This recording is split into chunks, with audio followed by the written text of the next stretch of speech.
ഭയപ്പെടുത്തുന്ന രൂപഭാവങ്ങളോടെയാണ് അഗ്നികണ്ഠാകർണൻ തെയ്യം അരങ്ങിലെത്തുന്നത്. തെയ്യം തിരുമുടിയേറ്റുന്നതോടെ ക്ഷേത്രപരിസരത്തെ വൈദ്യുതി വിളക്കുകളെല്ലാം അണയ്ക്കും.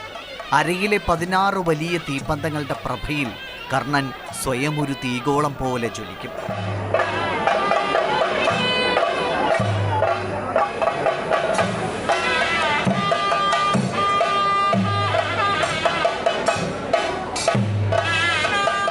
വലിയ വീർത്ത പൊയ്ക്കണ്ണുകളും മുഖത്തെ വസൂരിക്കലയും നെഞ്ചിലേക്ക് നീളുന്ന കരിന്താടിയും തീപ്പന്തങ്ങളുടെ ചുവന്ന വെളിച്ചത്തിൽ കൂടുതൽ ഭയാനകമാകും.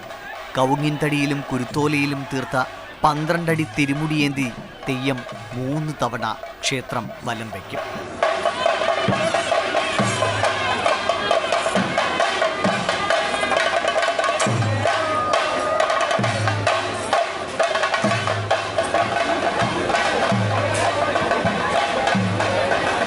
ഭദ്രകാളിയുടെ വസൂരി രോഗം മാറ്റാൻ പരമശിവന്റെ ഖണ്ഡത്തിൽ നിന്ന് ജനിച്ച് കർണത്തിലൂടെ പുറത്തുവന്ന മന്ത്രമൂർത്തിയാണ് അഗ്നികണ്ഠാകർണൻ. ഭദ്രകാളിയുടെ വസൂരി നീക്കിയ മൂർത്തി മനുഷ്യകുലത്തെ ബാധിച്ച വസൂരി രോഗം മാറ്റാൻ ഭൂമിയിലേക്ക് എഴുന്നള്ളിയെന്നും വിശ്വസിക്കപ്പെടുന്നു.